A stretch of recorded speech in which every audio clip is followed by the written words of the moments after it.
Racikan Berita. Oke, itu catatan dari Bang Yunus Hussein, termasuk juga mengenai peran beneficiary ownership ya. Memang beneficiary ownership ini kalau kita lihat secara faktual tidak ada aliran yang langsung kepadanya dari hasil kejahatan. Ya, cuma dia menikmati sesuatu dari pihak lain, terutama korporasi yang terkait dengan suatu kejahatan, dalam hal ini kejahatan korupsi. Jadi seakan-akan yang dinikmati oleh si BO ini sesuatu yang halal, padahal sebetulnya itu cuma cara dia untuk melapis dari fakta bahwa adanya kaitan langsung dengan tindak pidana, terutama aliran uangnya. Dan selanjutnya kita undang Bang Petrus Celestinus untuk juga menyampaikan paparannya, menyampaikan pendapatnya, dan kita sudah melihat kemarin ada beberapa tayangan ya yang Bang Petrus Celestinus juga berkomentar nih cawe-cawe juga mengenai kasus BTS. Saya persilakan Bang Petrus 20 menit mulai sekarang. Ya, terima kasih. Selamat sore teman-teman semua. Selamat sore. Saya langsung saja kepada pokok materi yang akan kita bahas mengingat waktu yang singkat. Ya. Nah, rujukan saya adalah kepada berita investigatif majalah Tempo yang 2 kali berturut-turut menjadi laporan utama. Dan itu yang sebetulnya lebih menggelegar, ya, lebih dahsyat daripada surat dakwaan jaksa yang awalnya kita berharap ada banyak kejutan. Tetapi ternyata setelah kita mendengarkan pembacaan surat dakwaan di persidangan, kebetulan saya datang waktu itu untuk mendengarkan, saya agak kecewa karena kok tidak ada hal yang luar biasa, tidak ada hal yang menggambarkan lebih daripada yang diperoleh seperti yang dimuat oleh berita majalah Tempo. Nah, di situ saya melihat bahwa dakwaan jaksa itu sudah jelas melindungi banyak pihak. Dia memperkecil peran yang dilakukan oleh para aktor dan hanya mengedepankan segelintir orang mulai dari awal perencanaan untuk bagaimana proyek besar ini menjadi peluang untuk korupsi.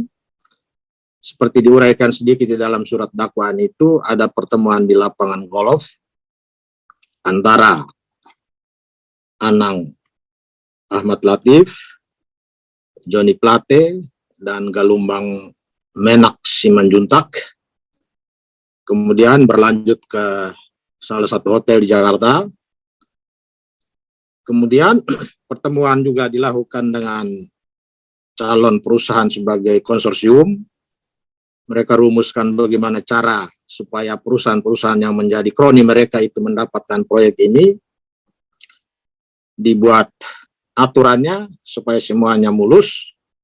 Dan sejak itu mulai terjadi korupsi. Dan jaksa pun menyatakan bahwa korupsi di dalam proyek Menara BTS ini dimulai sejak perencanaan. Dan itu disebutkan juga di dalam surat dakwaan. Tetapi pertanyaan kita, kenapa yang menjadi tersangka dan terdakwa hanya segelintir orang ini dari pihak perusahaan konsorsium, bos-bosnya tidak ada yang muncul. Kemudian yang lebih menarik lagi, di dalam dakwaan jaksa itu, jaksa hanya ambil di ujung, yaitu khusus mengenai keberadaan Muhammad Yusriski, yang tidak dijelaskan kapan Muhammad Yusriski ini bertemu Johnny G. Plate dan apa saja yang mereka bicarakan. Jaksa tidak menjelaskan sama sekali.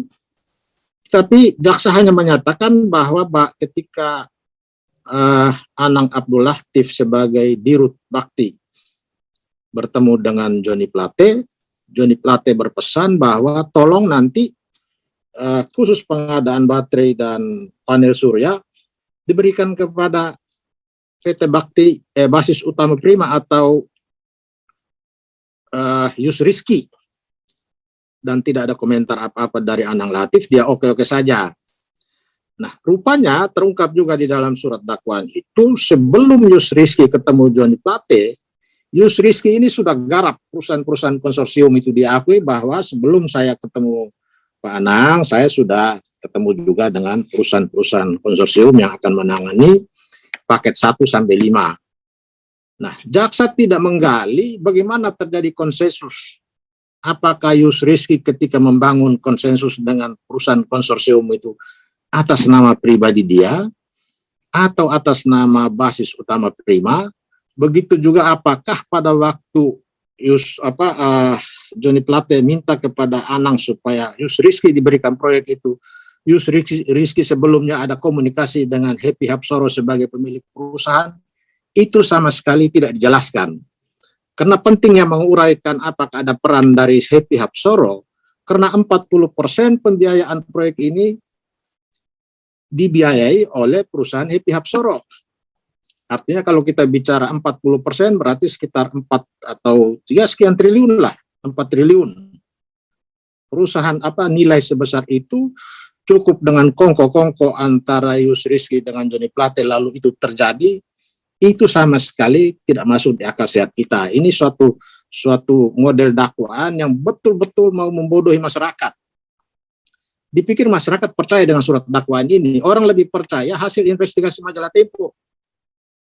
Jadi saya melihat dakwaan jaksa ini sebagaimana sudah diantisipasi oleh undang-undang tentang Komisi Pemberantasan Korupsi, yaitu ada model penyidikan yang dilakukan yang dipraktekkan oleh kejaksaan maupun kepolisian, yaitu penyidikan bertujuan untuk melindungi pelaku korupsi yang sesungguhnya. Hanya dengan menjadikan Johnny Plate, Anang Latif, dan kawan-kawan menjadi terdakwa, sementara pemakan uang besar yang ada di belakang itu tidak disentuh sama sekali. Model itu yang terjadi saat ini di dalam kasus korupsi BTS 4G. Nah, KPK seharusnya punya wewenang monitor, koordinasi, supervisi, sama sekali kita tidak dengar perannya. Harusnya, karena bagaimanapun korupsi ini adalah korupsi besar, ya, dari 10 dikorupsi 8, KPK itu sejak awal harusnya mendeklarasikan bahwa KPK monitor, supervisi, dan koordinasikan supaya tidak terjadi ada yang lolos. Tetapi peran KPK nol besar. Ya. Kejaksaan juga dalam hal ini sama sekali tidak masuk. Bahkan kemarin kita dapat penjelasan dari juru bicara Jaksa Agung, ya, Pak siapa namanya itu, dia ngotot menyatakan bahwa temuan tentang 119 miliar dan alirannya yang kemudian berkembang lagi 243 miliar dan alirannya jangan dikaitkan dengan korupsi BTS. Padahal pengakuan atau kesaksian Irwan Hermawan dan diperkuat juga dengan Windy bahwa dana yang kami kumpulkan 243 miliar ini dikumpulkan dari 2021. Ini juga menggambarkan bahwa ketika terjadi kompromi untuk mengkorupsi uang untuk proyek Menara BTS ini, anggaran untuk bagaimana menutup kasus ini sudah dibicarakan, sudah dianggarkan, dan bagaimana anggarannya itu didapatkan. Tetapi kenapa kejaksaan menutup diri untuk mengungkap itu ke sana? Kita curiga, sebagaimana kecurigaan itu juga sudah diatur di dalam undang-undang tentang Komisi Pemberantasan Korupsi, maka kita patut curiga sebagian besar penyidik di Kejaksaan Agung sudah kena pengaruh dari sikap kejaksaan. Ya, bagaimana begitu dimunculkan mengenai aliran dana ke berbagai pihak, dia bersikap biasa-biasa saja. Harusnya dia langsung membuka penyelidikan dan penyidikan khusus mengenai upaya perintangan atau menghalang-halangi atau bahkan menggagalkan penyidikan kasus ini. Karena upaya itu sudah diakui oleh pelakunya bahwa kami sudah kumpul uang, kami sudah bagikan uang itu ke beberapa orang karena orang-orang itu mengaku mampu bisa menghentikan kejaksaan untuk menangani kasus ini. Atau setidak-tidaknya kasus ini diproses, dituntut dengan pasal-pasal yang lunak atau bisa dilokalisir hanya sekelompok orang ini saja yang akan didakwa. Dan itu sudah nampak jelas di dalam surat dakwaan jaksa. Bagaimana 4 atau sudah sekian terdakwa yang diajukan ke persidangan, banyak berita acara dan hasil dakwaannya itu copy paste. Masing-masing terdakwa yang punya peran berbeda-beda, niat beda-beda, latar belakang beda-beda, dan cara melakukannya beda-beda, tetapi dakwaannya copy paste. Ini juga nampak sebagai suatu bentuk bahwa jaksa ingin buru-buru kasus ini cepat masuk ke pengadilan untuk mengelabui publik, untuk lebih fokus kepada sandiwara ini daripada mengejar apa yang sesungguhnya terjadi di belakang pengungkapan kasus ini. Jadi 243 miliar atau 234 miliar yang diungkap oleh Irwan Hermawan, kemudian kemarin sudah mulai diperiksa Menteri Pemuda dan Olahraga dan beberapa pihak lagi, sama sekali tidak dijelaskan apakah ini dimulainya suatu penyelidikan khusus mengenai pasal perintangan atau menggagalkan untuk menghentikan penyidikan korupsi BTS. Walaupun kasus korupsi BTS sudah jalan, tapi perbuatan perintangan itu sudah terjadi. Jadi di sini sebetulnya KPK harus ambil inisiatif untuk mengambil alih penanganan tindak pidana korupsi khusus mengenai pasal-pasal perintangan.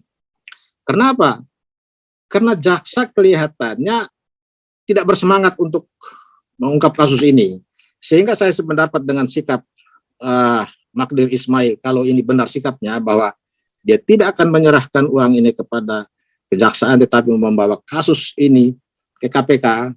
Saya pikir arah Magdir Ismail ini harus kita dukung dan kita bersama-sama harus ada di belakang Magdir Ismail, karena korupsi yang sesungguhnya itu adalah upaya aparat penegak hukum melindungi pelaku-pelaku ini. Karena itu selama ini kita gagal memberantas korupsi karena pelaku-pelaku yang sebenarnya selalu mendapat perlindungan, dan perlindungan yang mereka dapat itu, dan mereka lebih senang kalau kasus itu disidik oleh kejaksaan atau kepolisian, karena di sana semua mereka bisa beli, ketimbang kasus itu diproses di KPK. Jadi hal-hal yang menjadi titik lemah di dalam surat dakwaan, saya pikir itu tidak bisa kita cegah lagi. Ya, lebih baik kita perkuat advokasi kita, ya, kita dorong Magdir Ismail karena dia sudah pegang bukti ada 27 miliar di tangan dia, sehingga dengan bukti itu kita minta supaya khusus mengenai korupsi melalui upaya perintangan yang uangnya juga adalah uang hasil dari korupsi BTS. Uang ini dikumpulkan oleh perusahaan-perusahaan dari konsorsium, ya, dari subkon, dari pelaku korupsi yang sekarang ada di penjara. Mereka patungan sampai mencapai jumlahnya sekian, dan sumbernya disebutkan satu-satu oleh Irwan. Tetapi dalam dakwaan jaksa ini hilang semua. Ini juga harus kita dorong supaya ada pertanggungjawab publik oleh Jaksa Agung.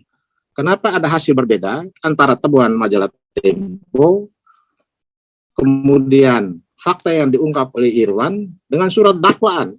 Ini kan model upaya penegakan hukum, tetapi dengan cara mengelabui publik, mengelabui presiden. Karena presiden selalu menyatakan berkali-kali tidak akan kompromi dengan korupsi. Tetapi ketika pelaksanaannya di lapangan oleh Kejaksaan Agung, sampai Mahfud MD sudah memberikan garansi, ya, Mahfud MD sudah mengungkap bahwa adanya aliran dana ke partai politik dan tokoh-tokoh besar lainnya. Tetapi ini kalau dibuka akan menimbulkan keguncangan. Karena itu Pak Mahfud bilang serahkan ke aparat hukum. Tetapi ternyata aparat hukum kok loyo. Awalnya menggebu-gebu, begitu baca dakwaannya kok jadi loyo. Loyonya kenapa? Bisa saja sebabnya dari 243 miliar yang sekarang beredar yang belum bisa dipertanggungjawabkan. Kelemahan lain yang kita lihat, tidak ada upaya dari kejaksaan untuk memberikan pintu kepada mereka yang punya pengetahuan dan informasi tentang pelaku lain yang belum terseret. Jadi seharusnya Irwan Hermawan, ya, dan pihak-pihak lain yang mau membuka ini harus diberikan jaminan melalui LPSK supaya mereka tidak bisa diintimidasi. Banyak aktor di dalam kasus ini, ya. Seperti kalau kita lihat bagaimana seorang Yusuf Rizky dengan mudah masuk ke semua lini. Dia bisa langsung ke seorang Mendy Plate, dia bisa langsung ke perusahaan konsorsium. Ini sama sekali tidak diungkap oleh jaksa. Jaksa terlalu tergesa membawa perkara ini ke pengadilan. Padahal waktu untuk dia selidiki, waktu untuk dia melakukan penyidikan masih sangat cukup. Tidak ada urgensi untuk dia menyerahkan hari ini berkas-berkas itu ke persidangan. Padahal banyak aktor yang dia tidak ungkap. Dengan menyerahkan secara terburu-buru, ini juga merupakan satu gejala di mana penyidik Kejaksaan Agung bermaksud untuk selain melindungi pelaku korupsi yang sesungguhnya, ya mereka juga, di dalam mereka juga terjadi korupsi baru. Karena pekerjaan melindungi para pelaku itu bukan pekerjaan gratis. Ini semua ada hitungan rupiahnya, ada nilainya. Coba kita bayangkan. Sejak awal sudah terjadi kompromi untuk korupsi antara aktor-aktor dari perusahaan konsorsium dengan aktor-aktor dari negara. Ada Anang Latif di situ dan kawan-kawan, ada Joni Plate. Tapi apakah masuk akal mereka yang sekarang jadi terdakwa hanya dapat recehannya? Sementara perusahaan konsorsium triliunan tidak disentuh sama sekali. Yang disentuh hanya yang sepangkat seperti Yusuf Rizky dan kawan-kawan. Ini juga tidak adil. Tapi apa? Mereka sudah dapat deal semua. Siap masuk penjara, ya paling lama 10 tahun. Wah, masih banyak kita amankan. Itu kira-kira deal yang terjadi antara mereka yang sekarang ada di dalam dengan mereka yang masih bebas di luar. Karena yang tidak masuk di akal sehat itu, uang 8 triliun lebih ini sudah habis terbagi menurut dakwaan jaksa. Dan Plate dapat sekian, Anang sebagai dirut, Bakti, bahkan aktor dari semua ini, kok hanya 5 miliar? Apa masuk akal? Kemudian membiarkan konsorsium itu ada yang 3,5 triliun, ada yang 1 lebih, ada yang 2 lebih. Tidak diapa-apain, tidak ada penjelasan dari Kejaksaan Agung, uang ini apakah sudah diamankan atau belum.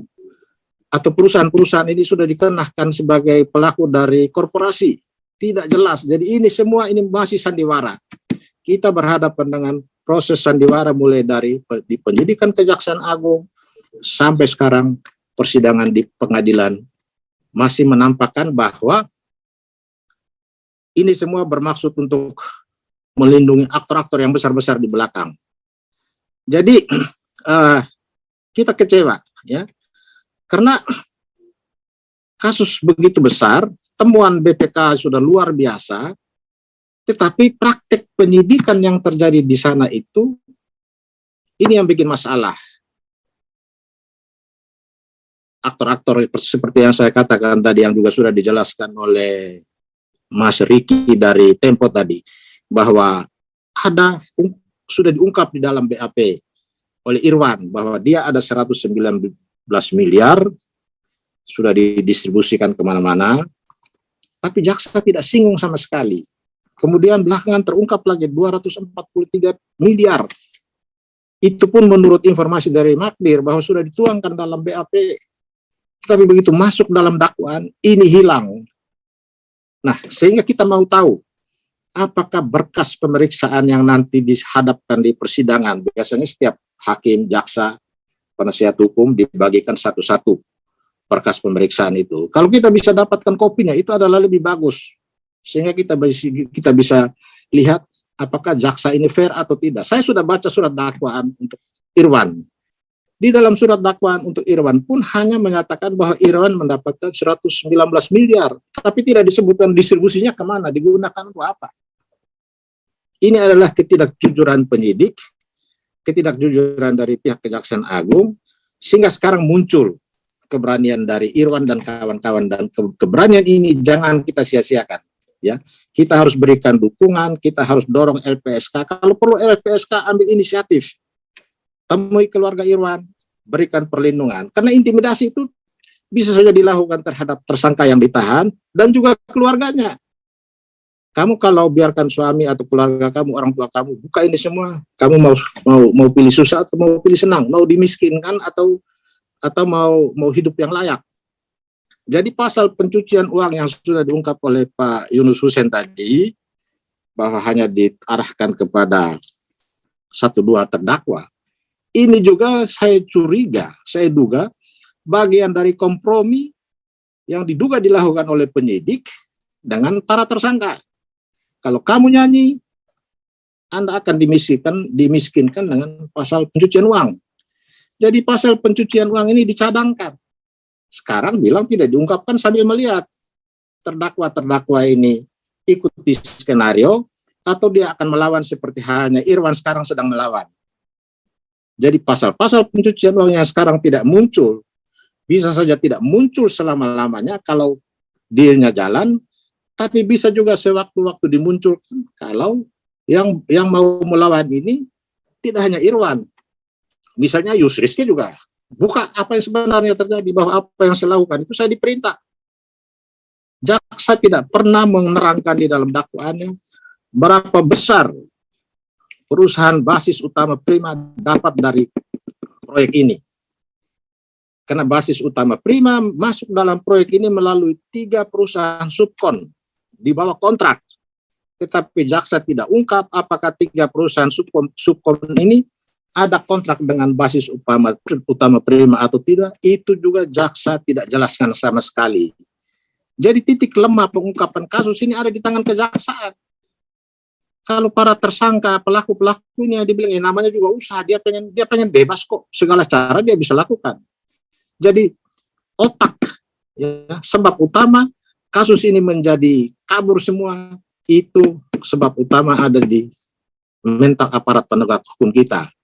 Ya, yaitu apa? Mental masih mau melindungi pelaku korupsi dan terjadi korupsi baru di dalam proses ini. Jadi banyak fakta yang sudah diungkap penyidik oleh saksi, tetapi di sana menjadi masuk tong sampah. Karena apa? Karena kalau kita baca ya, rumusan surat dakwaan ini sebetulnya mengungkap dosa-dosa penyidik dan penuntut umum. Mereka tidak jujur dalam mengungkap kebenaran dalam kasus ini. Jadi kalau kita baca surat dakwaan jaksa, kita lalu berpikir, jaksa ini pikir masyarakat itu atau rakyat ini masih bodoh apa, atau masih mau dibodohin, seterusnya seperti ini. Ya, karena dia mengungkap peran dari misalnya Yusriski. Kalau seorang Johnny Plate sebagai menteri hanya ketemu sekali Yusriski, kemudian langsung menyetujui untuk menangani itu semua, apa benar? Kalau Yusriski tidak membawa-bawa nama Happy Hapsoro, atau misalnya Johnny Plate tidak pernah komunikasi dengan Happy Hapsoro, itu yang harus digali oleh jaksa. Dia harus panggil untuk dia dapat informasi, dia harus panggil. Tetapi apakah pernah jaksa dari penyidik kejaksaan memanggil Happy Hapsoro? Sama sekali kita tidak dengar. Bang Petrus, 1 menit lagi Bang, mohon maaf. Ya, apakah yang disebut-sebut uang mengalir ke DPR, BPK, orang-orang itu dipanggil? Sampai hari ini tidak sama sekali. Jadi ini perlu gerakan dari GAK dan teman-teman semua. Setelah ini kita harus dalam satu barisan, datangi Jaksa Agung, datangi Menko Polhukam, datangi KPK. Terima kasih. Baik, terima kasih Bang Petrus Celestinus. Waduh, ini satu paparan yang berapi-api ya, menyemangati kita semua, dan ditutup juga dengan undangan sekaligus tantangan ya, supaya GAK dan kita semua ikutan turun ya mengawal kasus ini, kalau perlu mendatangi kejaksaan gitu kira-kira Bang Petrus ya. Ya. Memang ada beberapa hal penting yang disampaikan Bang Petrus ini yang juga ternyata menguatkan apa yang tadi sudah disampaikan oleh Bu Riki dan Bang Yunus Hussein ya, bahwa tampak sekali ada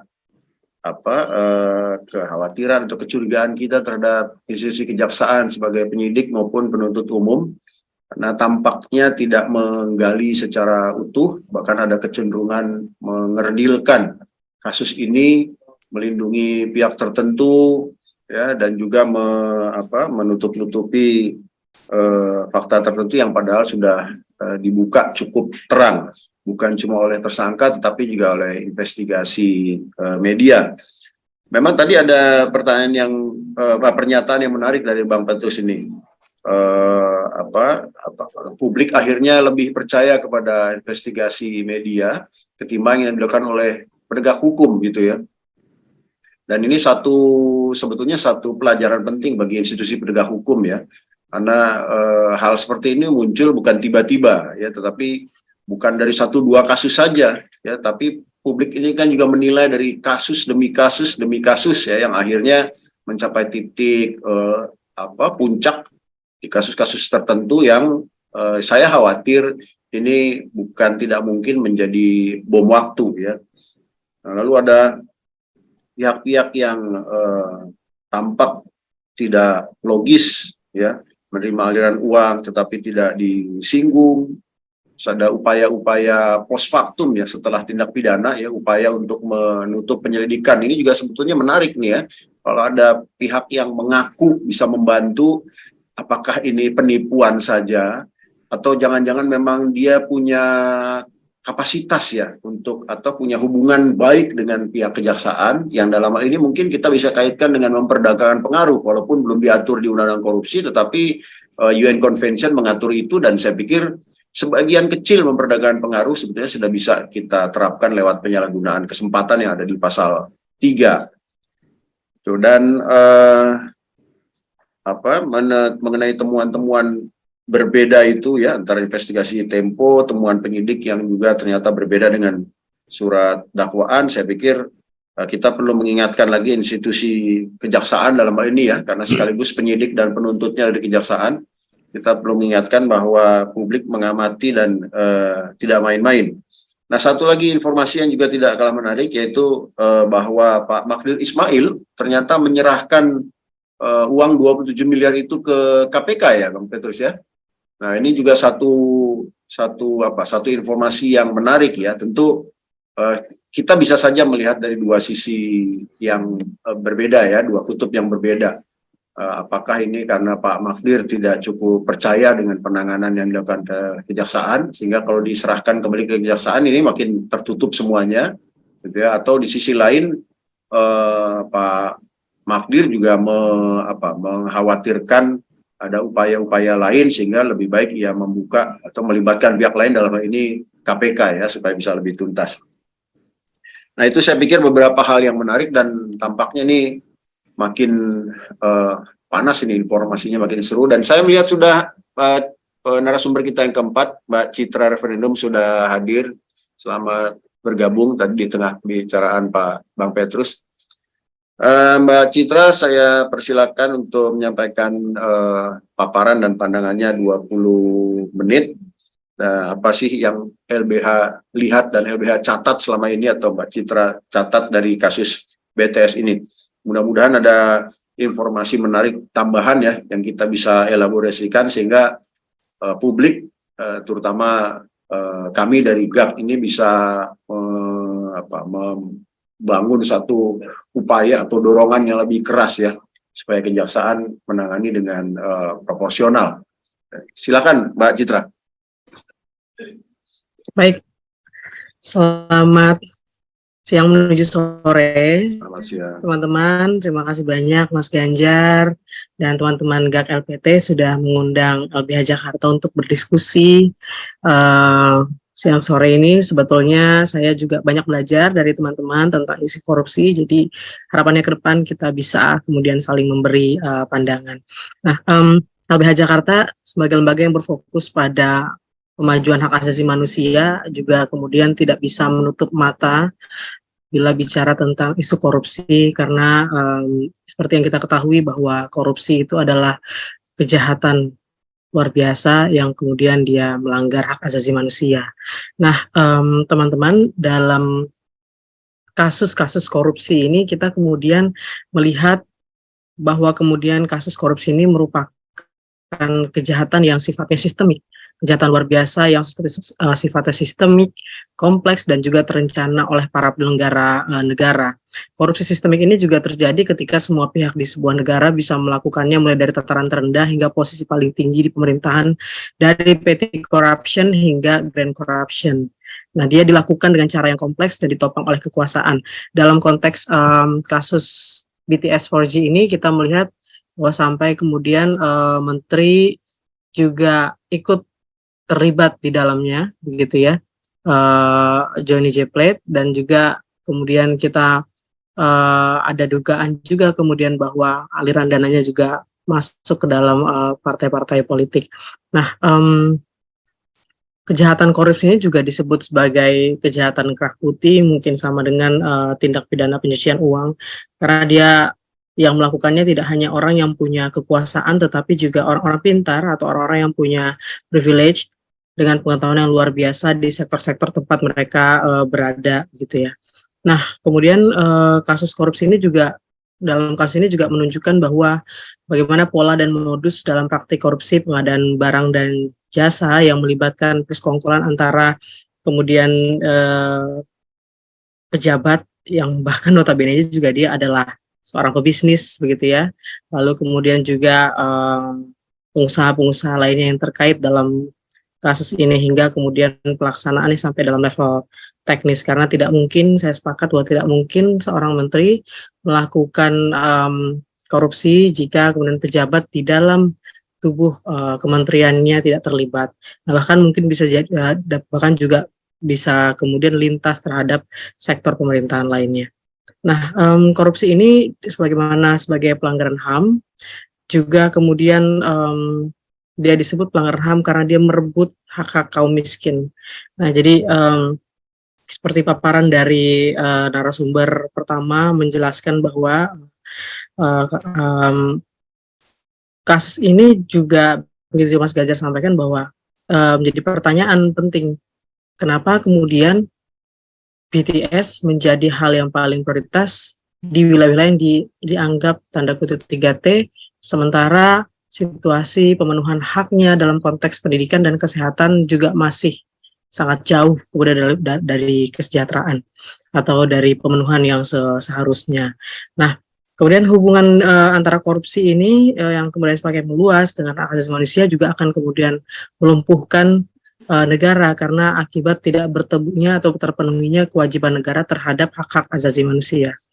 Yang mana kita tahu bahwa negara bahkan dia direpresentasikan dengan salah satu perwakilan pembantu dari presiden, misalnya dari menteri sendiri tidak kemudian melakukan tanggung jawabnya untuk memenuhi hak asasi manusia, justru malah kemudian melakukan kejahatan luar biasa dengan terlibat dalam kasus korupsi ini. Nah, sementara Komisi HAM PBB juga sudah menyebutkan bahwa korupsi itu merusak legitimasi institusi pemerintahan, proses pembangunan, serta penegakan hukum di sebuah negara. Pihak yang paling terdampak ya tentu adalah rakyat kecil yang paling bergantung kepada pemerintah dan pemenuhan kebutuhan dasar. Bisa bayangkan misalnya teman-teman, 10 triliun gitu ya, yang digunakan untuk BTS ini kira-kira bisa membangun berapa banyak sekolah gitu ya, atau kemudian bisa kemudian menyediakan layanan-layanan kesehatan di wilayah-wilayah yang dibutuhkan. Nah, tapi ternyata malah kemudian kerugiannya sampai kemudian terakhir yang saya ketahui sampai 8 triliun sebagaimana paparan teman-teman sebelumnya. Nah, kemudian pembangunan BTS ini juga merupakan salah satu proyek strategis nasional yang dilaksanakan oleh Bakti Kominfo yang sudah dimulai sejak tahun 2020. Nah, proyek BTS ini sejatinya bertujuan memberikan dukungan infrastruktur jaringan komunikasi atau pemerataan jaringan internet dalam upaya transformasi digital bagi ribuan desa di wilayah terluar, tertinggal, dan terdepan. Tetapi yang terjadi malah kemudian tidak sesuai kualitas, bahkan kemudian proyek-proyeknya banyak yang mangkrak. Nah, kemudian korupsi ini juga akhirnya bisa dikatakan sebagai akar masalah atau penyebab dari sulitnya mengentas kemiskinan, bahwa menjadi prioritas dari presiden dalam janji-janji politiknya, kemudian mengatakan bahwa setiap presiden gitu mengatakan bahwa Indonesia akan berhasil mengentas kemiskinan, tetapi ini kemudian berbanding terbalik dengan upaya mereka ingin negara ingin mengentaskan kemiskinan dalam konteks pemenuhan hak asasi manusia. Justru sebetulnya hak asasi manusia malah menjadi hanya dianggap sebagai salah satu aspek yang kemudian dia sebagai aspek pendukung saja dalam proyek pembangunan atau kemudian proses legislasi yang dibuat oleh negara dalam konteks hari ini eksekutif maupun legislatif. Kita melihat misalnya dalam penyusunan serampangan Undang-Undang Cipta Kerja, kemudian menjadi Perpu, kemudian juga disetujui menjadi undang-undang selanjutnya, bahwa hak asasi manusia dan juga isu lingkungan dalamnya adalah bagian dari pendukung, dan bahkan undang-undang ini justru kemudian melegitimasi bagaimana kemudian para pebisnis bisa menguasai berbagai berbagai sumber daya agraria yang dimiliki atau dikuasai oleh rakyat itu sendiri, bahkan kemudian memfasilitasi bagaimana korupsi berjalan karena kemudian banyak sekali peraturan-peraturan yang ditarik ke level pusat atau sentralistik dalam konteks pengaturannya. Nah, korupsi ini disebut sebagai kejahatan luar biasa karena memang dia memiliki daya rusak yang juga sangat besar. Korupsi pada berbagai sektor ini telah menyebabkan kerugian negara yang semakin masif. Mungkin kalau misalnya ada lembaga-lembaga penelitian seperti teman-teman ICW yang kemudian menilai kira-kira 5 tahun belakang terakhir berapa banyak kemudian kerugian yang dialami oleh negara dalam hal ini, kemudian terdampak adalah rakyat miskin itu sendiri, kira-kira mungkin tidak terhingga hitungannya, karena untuk kasus ini saja ada sekitar kerugian 8-10 triliun. Nah, kerugian-kerugian tersebut juga belum lagi jika ditambah dengan biaya sosial korupsi yang juga jumlahnya pasti lebih besar lagi. Dalam hal ini tentu saja masyarakat yang paling merasakan dampaknya. Lagi-lagi bayangkan jika kemudian uang 8 atau sampai 10 triliun tersebut digunakan untuk membangun prasarana atau sarana untuk rakyat seperti rumah sakit maupun sekolah. Nah, menurut sumber dari Oxfam dan Infit, teman-teman, bahwa ketimpangan atau tidak mampunya mengentaskan kemiskinan ini ada banyak sekali kemudian penyebabnya. Misalnya dia adalah fundamentalisme pasar yang mendorong orang-orang kaya meraup keuntungan terbesar dari pertumbuhan ekonomi. Kedua, political capture yang meningkat, yakni orang-orang kaya yang mampu memanfaatkan pengaruhnya mengubah aturan yang dapat menguntungkan mereka. Nah, ini mungkin dikonsolidasikan dengan Undang-Undang Cipta Kerja.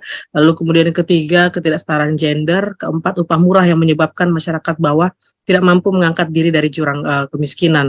Lalu kelima, ketimpangan akses antara pedesaan dan perkotaan terhadap infrastruktur.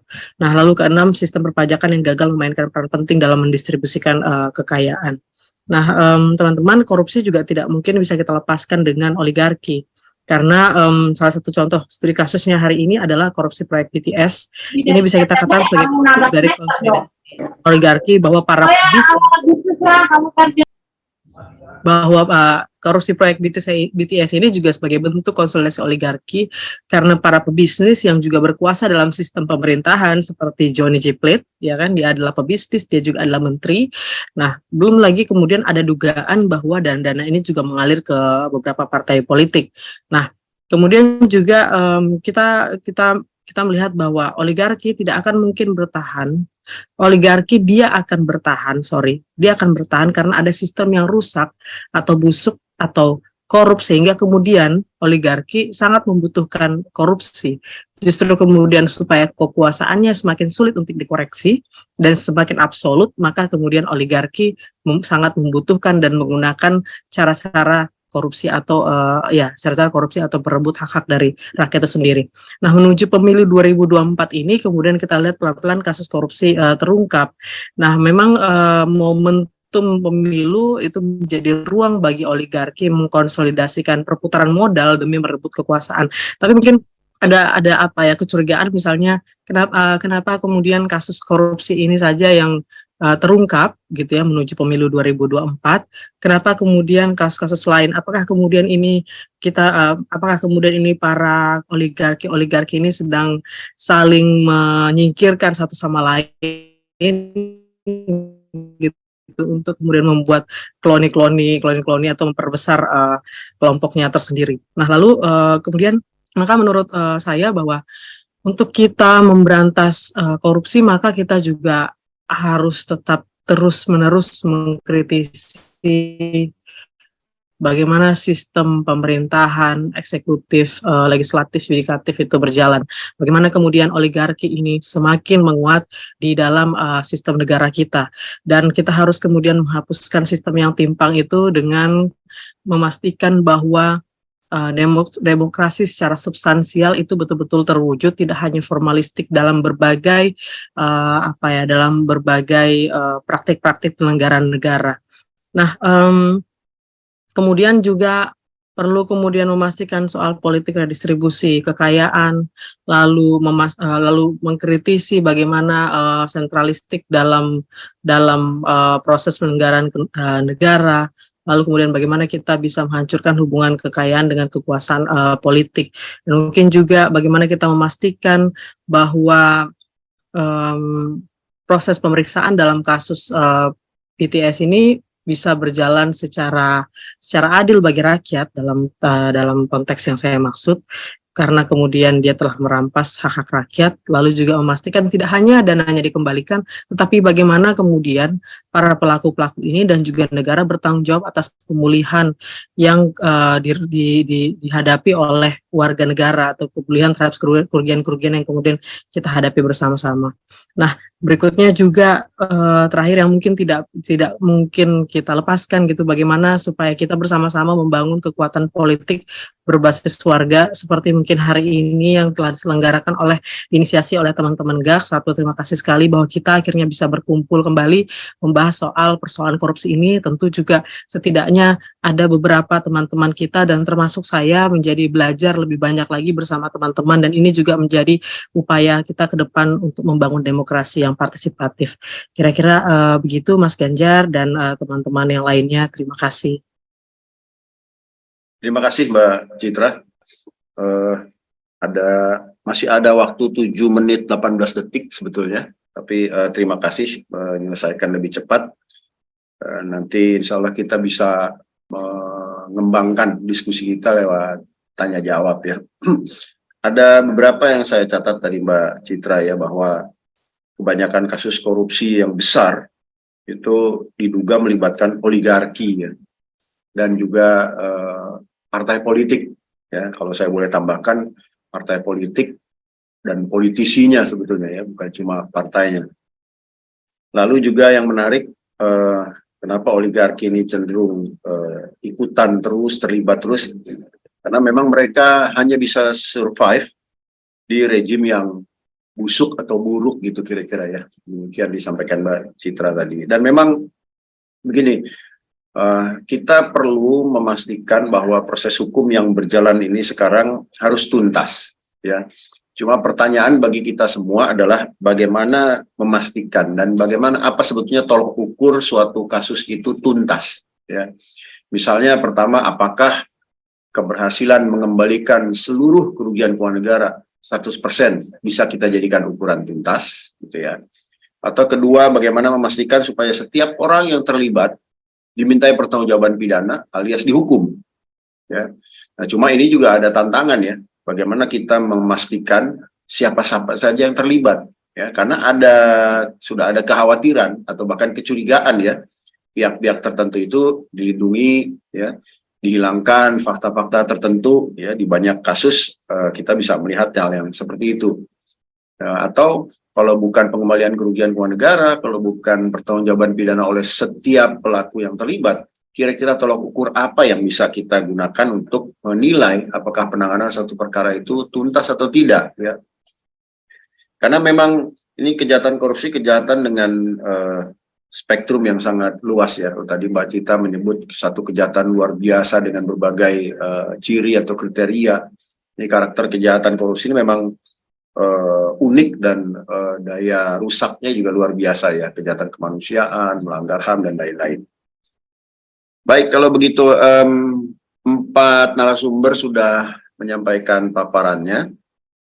Selanjutnya kita memasuki sesi diskusi. Saya membuka ruang untuk bukan cuma bertanya sebetulnya, tetapi juga kalau ada para peserta di sini, partisipan, termasuk juga kegiatan kita ini juga ditayangkan secara live di YouTube ya, di saluran YouTube. Jadi kalau ada juga yang ingin menyampaikan pendapat, mungkin memberi informasi pandangan, saran, kira-kira langkah apa yang akan kita lakukan lebih lanjut, karena GAK dan LBH sudah bersepakat bahwa kita tidak akan berhenti di webinar ini, ya, tetapi kita akan melakukan beberapa langkah ke depan dalam rangka mengambil bagian, ya, mengawal kasus ini sehingga bisa dituntaskan begitu kira-kira, atau setidak-tidaknya tidak ada upaya-upaya untuk mengerdilkan kasus ini, gitu. Di dalam kolom chat sudah ada beberapa pertanyaan dan saya dibantu oleh admin, ya, untuk memilih pertanyaan-pertanyaan tadi. Pertama tadi ada atas nama Bung Bill Nope, ya. Bung Bill Nope ini mempertanyakan kenapa adik Johnny Plate yang bernama Gregorius Alex Plate kok belum jadi tersangka. Ya. Padahal kita sama-sama tahu namanya sudah disebut-sebut, bahkan kalau tidak salah juga menjadi bagian yang melibatkan kakaknya. Tuh, nah ini pertanyaan pertama dari Bung Bill Nope. Mungkin ada ingin menjawab, mungkin saya pikir ini lebih tepat nih pandangan hukum dari Bang Yunus Hussein atau Bang Petrus Celestinus kali, ya. Kenapa belum jadi tersangka? Nah, kira-kira apakah kita nemu, ya, alasan rasional kenapa belum jadi tersangka, atau kita juga punya kecurigaan-kecurigaan lain? Silakan Bang Petrus atau Bang Yunus Hussein, mungkin Bang Yunus Hussein sudah bersiap. Baik, makasih atas pertanyaannya. Ya. Jadi kapan orang itu bisa menjadi tersangka? Ya. Biasanya normalnya ada proses penyelidikan seperti yang dilakukan oleh kejaksaan terhadap pelaku-pelaku yang lain, ya. Yang dicari itu apa? Pertama, yang dicari itu adalah bukti permulaan yang cukup, minimal 2 alat bukti yang menunjukkan adanya perbuatan pidana dan adanya orang yang melakukan perbuatan itu secara real. Jadi kalau seandainya adiknya Menkominfo itu sudah memenuhi unsur-unsur minimal dengan 2 alat bukti tadi bahwa dia melakukan tindak pidana korupsi, misalnya merugikan keuangan negara, menguntungkan dirinya atau orang lain secara melawan hukum, ya, ataupun dia menerima saja, misalnya untuk pasal 5 misalnya suap, menerima uang hasil tindak pidana korupsi dari kasus ini, dengan 2 bukti permulaan tadi, ya sudah ada tindak pidana, apalagi sudah banyak tersangka yang lain, ya. Dan kalau untuk yang bersangkutan sendiri sudah ada alat bukti minimal 2 tadi dari masing-masing unsur itu, ya seharusnya sudah bisa jadi tersangka. Nah, saya sendiri tidak tahu persis apa peranan dan alat bukti apa yang ada yang bisa menjadikan yang bersangkutan jadi tersangka itu. Kalau sudah ada harusnya iya bisa dalam penyidikan ini jadi tersangka. Tapi kalau belum, ya mungkin jaksa menganggap belum ada 2 alat bukti yang bisa dijadikan Dasar, ya, Pak. dasar bahwa dia adalah pelaku real dari pidana ini. Itu saja jawaban saya. Ya, baik. Terima kasih Bang Yunus Hussein.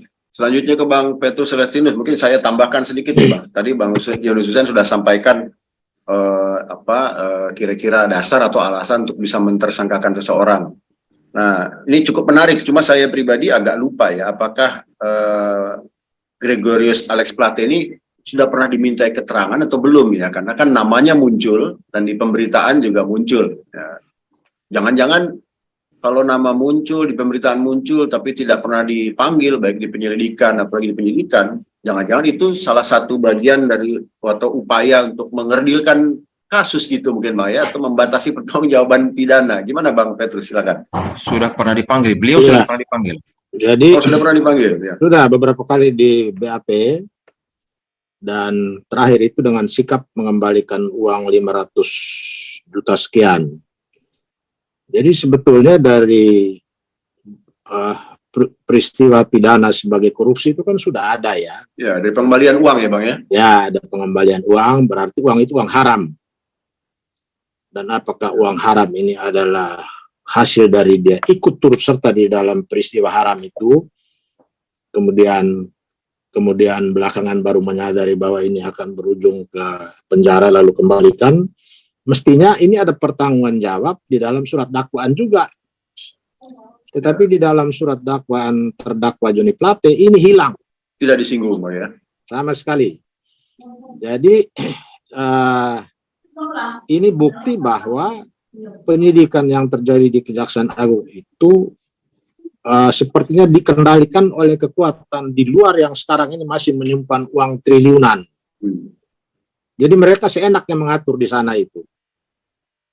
Padahal Kejaksaan Agung ini kan representasi dari kekuasaan negara di bidang penegakan hukum. Ya. Kekuasaan begitu besar yang diberikan oleh Undang-Undang Dasar 45 dan Undang-Undang Kejaksaan itu, tapi ini disalahgunakan. Jadi ini yang harus ada satu pertanggungjawab publik, tidak hanya mereka atur di dalam ruang gelap penyelidikan dan penyidikan, tapi harus ada forum. Dan forum ini kita harus terobos, kita harus ketemu Jaksa Agung, minta ini dijelaskan supaya masyarakat seluruh Indonesia tahu kenapa ini hilang. Ya, ada uang yang disebutkan seperti khususnya Joni Plate, dia dapat berapa? 17 miliar apa? 17 miliar. Tapi tidak dijelaskan 17 miliar ini dikurangi karena adiknya udah kembalikan. Tidak ada penjelasan di situ. Sehingga ini bisa saja menurut saya ini bagian dari deal-deal yang terjadi di dalam. Antara apakah itu antara Joni Plate dengan penyidik atau Alex ini langsung dengan penyidik. Ini salah satu petunjuk bahwa kompromi di dalam hanya disasar pelaku tertentu, sementara rombongan besar yang ada di belakang ini sekarang masih efektif mengendalikan perkara ini. Karena kita lihat terlalu tergesa-gesa barang ini masuk ke pengadilan dengan dakwaan yang compang-camping begini. Saya lihat ini compang-camping. Karena copy paste dari terdakwa yang satu ke terdakwa yang lain. Dan ini tidak lazim. Lebih bagus jaksa Orde Baru daripada jaksa reformasi sekarang. Iya. Ya. Atau jangan-jangan uang yang diterima Pak Joni Plate dengan adiknya ini objeknya berbeda ya Bang ya? Jadi ya walaupun berbeda, tetapi karena dia masuk melalui, karena kakaknya ada di situ, kan harus dijelaskan, harus dipertanggungjawabkan. Betul. Kok bisa dan terima mungkin juga gitu, tidak Bang, akan dihadirkan di sidang sebagai saksi karena tidak disinggung sama sekali. Tuh. Ya. Ini permainan sudah terlalu kotor. Jadi ketika rakyat ini kesadaran hukumnya tinggi, tapi aparat penegak hukumnya makin rusak. Ya. Jadi ini bukan bukti tidak cukup, tapi bukti yang cukup itu dikerdilkan, diperlemah.